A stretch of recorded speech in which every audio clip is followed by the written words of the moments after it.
Okay, for all of those who have a dog, let me just tell you, I have one. She gets on my nerves most of the time. She's usually worthless, but sometimes she does surprise me. With that in mind, let's look at dog men in history. That's right, dog men. You know how black women are always saying, he's a dog? Maybe that has some truth to it. Listen to this. Dog may be man's best friend, but he's also invoked to explain the unexplainable and even to denigrate enemies. Reasons why tales of men with the heads of dogs are not uncommon throughout the historical record. Dog-headed foreigners. Ancient stories about dog-headed men unwittingly reveal an apprehensiveness about the power of canines. We love our pooches, but let's face it, they have claws and sharp teeth. They run faster than we do, and they can eat our faces if they feel like it. Historically, this small bit of disquiet bubbling beneath our adoration has encouraged cultures to invoke dog-like creatures for diverse purposes, sometimes as gods, such as Egypt's Anubis. You remember that? The dog-headed god, Anubis. And frequently to belittle other cultures. Whatever the motives, the eventual effect of these pervasive tales was to make fantastical dog men seem very real. Most imaginative of all, though, were ancient writers from China, India, and Europe who relayed purportedly true stories of human beings who literally had the heads of dogs. I never heard of these writings myself. I've never seen them. I'll say that. I have heard of them, but I'm skeptical. Okay. Cynocephali. That's Cynocephali. Dog-headed peoples are often referred to as Cynocephali, Greek for dog head. In the 5th century BC, Greek historian Herodotus described a distant country inhabited by huge snakes and the lions, and the elephants and bears and asps, the dog-headed and the headless men that have their eyes in their chests. You heard me? I'm going to say that again. Hope, brace yourselves. In the 5th century BC, Greek historian Herodotus described a distant country inhabited by huge snakes and the lions and the elephants and bears and asps, the dog-headed and the headless men that have their eyes in their chests.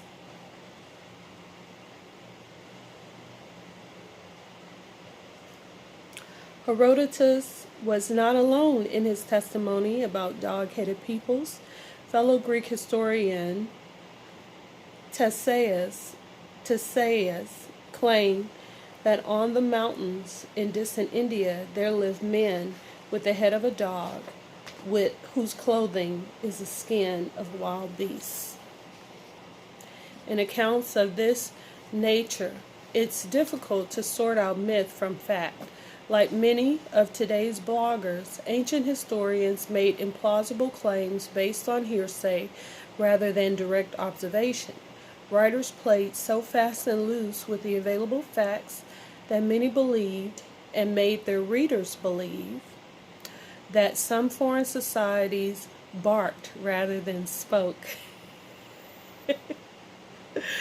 Some historians tried to legitimize their claims by skipping down the road of pseudoscience. The 2nd century Greek historian Aelian, that's funny, ain't it? Aelian, that's his name, included the Cynocephali in his book of animals. He declared that beyond Egypt one encounters the human dog faces.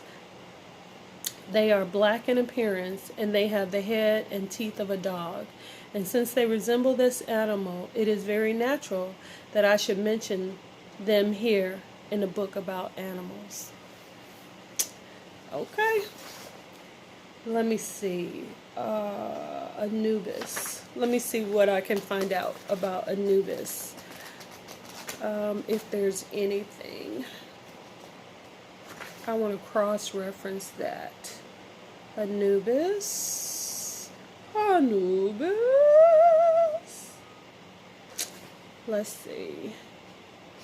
Arbus, Arcaro, Archery, Argonol. Let's see.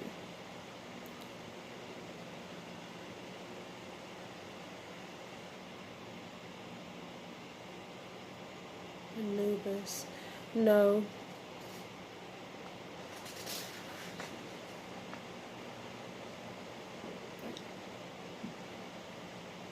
Nothing in here to cross-reference for Anubis. Anubis. A-N. No. Let's see. Egypt. Egyptian gods. Egypt.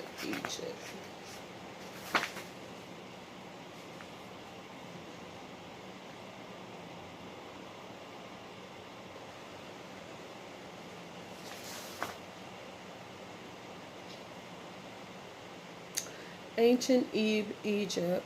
There's a lot in here about ancient Egypt, but nothing in here about Anubis specifically. And I don't think I have anything, maybe in my Catholic Bible. Hold on. Let me see what I got.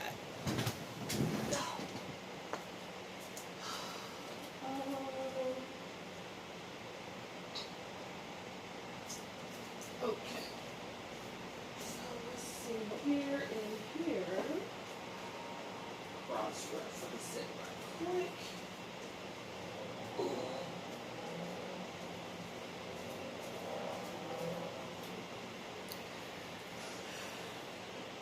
See what I can find.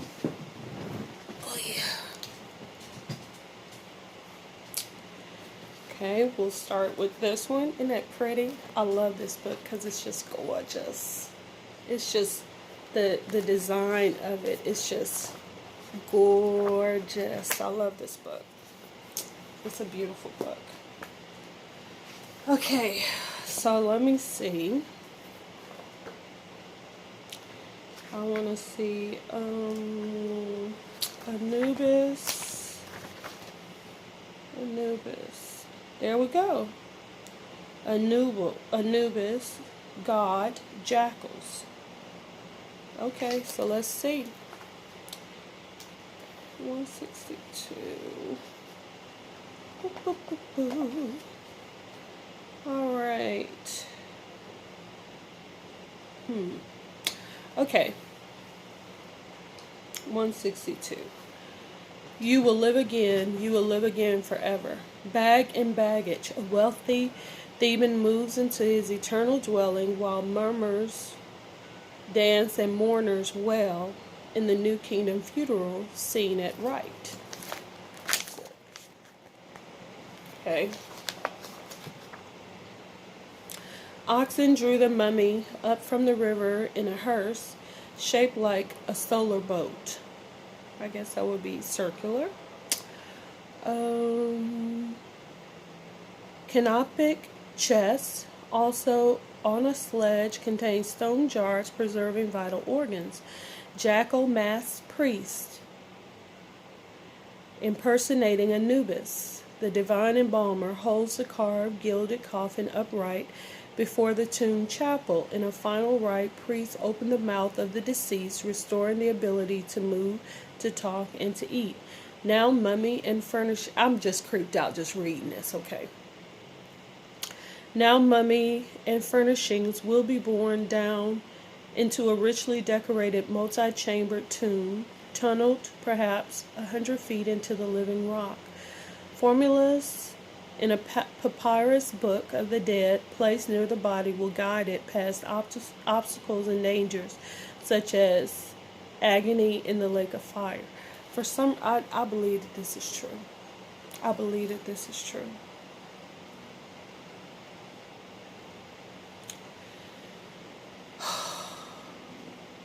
On its journey in quest of reunion with the Ka, or spirit, unless the body were preserved from decay, the spirit would fail to recognize it. There could be no rebirth, no eternal second life similar to the first. And the spirit would be condemned to search forever for a body that no longer existed, thus the need for a mummy. The 7-day ritual. Oh, this is so creepy. It's weird to me because there's so many people who have been reincarnated and they look like a person from the past. So it's not the same body, but the characteristics of the body are very similar. It's just very creepy. Okay, so anyway.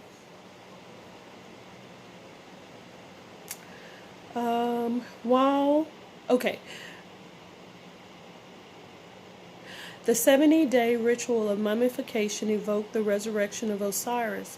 While a priest intoned, embalmers drew the brain out through the nostrils with hooks, then cut open the left flank to remove the viscera, save for the heart, seat of will and intelligence which stayed with the body.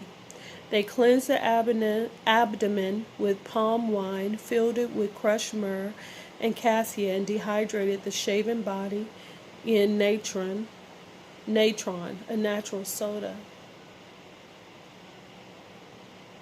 After washing and anointing it, they wrapped it in hundreds of yards of resin-soaked linen, introducing amulets between the layers. Only the rich could afford this. Exit for the poor was a ritual cleansing and a hole in the sand. During their sojourn in Egypt, the Hebrews apparently followed local custom. Genesis 50 relates that when Jacob died, Joseph ordered the physicians to embalm his father. And when Joseph died, they embalmed him, and he was put in a coffin in Egypt.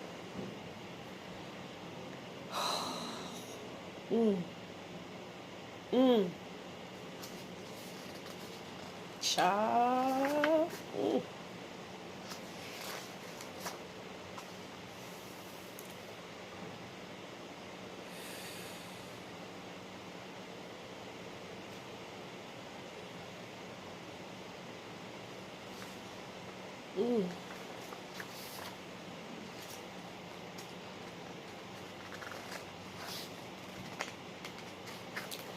So that's what it had to say about Anubis, that this priest adorned the dog head and represented himself as Anubis during the burial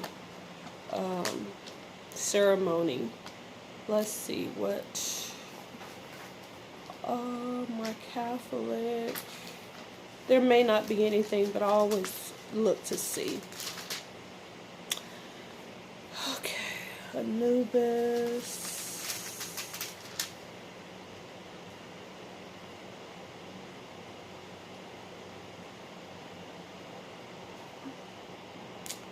Okay, nothing about Anubis. Let's see, Saint Christopher.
Nothing. So because it is Friday the 13th, let's see what they say about the Knights Templar. Knights Templar.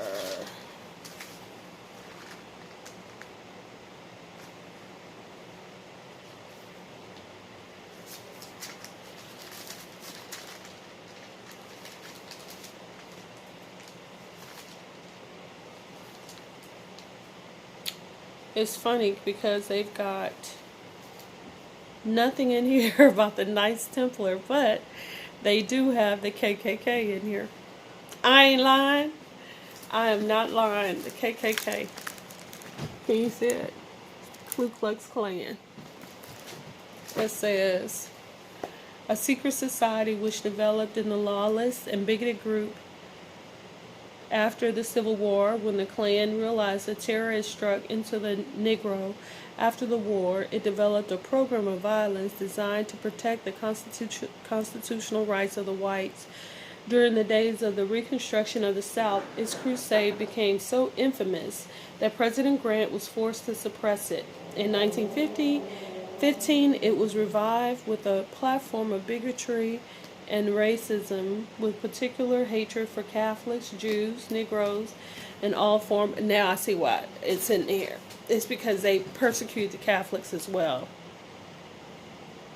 and Negroes in all foreign born. During the early 1920s, it wielded considerable political influence, but in 1926, scandals and lawlessness caused its decline. It was revived, however, during the Smith presidential campaign in 1928, but it was officially deorganized in 1944. It has undergone a minor revival in certain areas, notably in the South. Okay.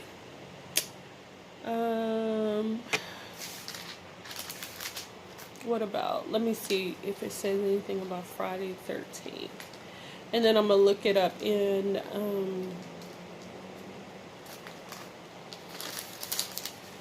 let's see, in my original book. Friday the 13th.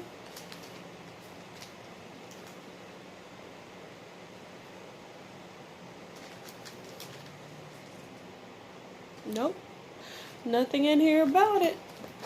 Alright, so if you know anything about Anubis, please let me know.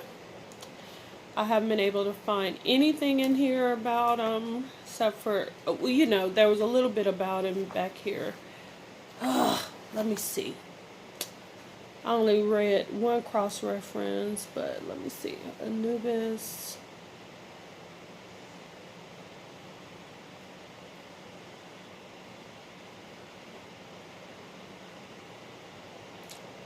Let's see. Okay, 165. I'm going to try to keep it, because I'm running out of patience. Okay, 165. Okay. Above a frieze of sacred cobras. Twin jackals of Anubis face the eyes of Horus. Yeah, okay. It's just, in Egypt, you got jackals, you got the cat, you've got all kinds of things. Anyway, these half animal people. Okay, let me see what else on Anubis and the jackals of Anubis. 164.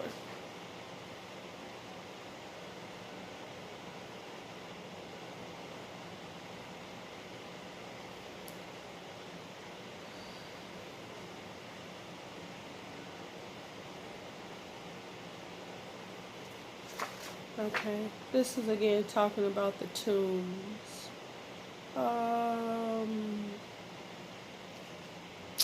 So that's that. Okay.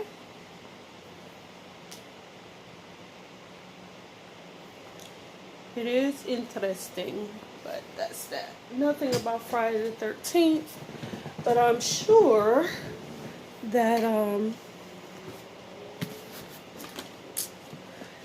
that this book has something on Friday the 13th.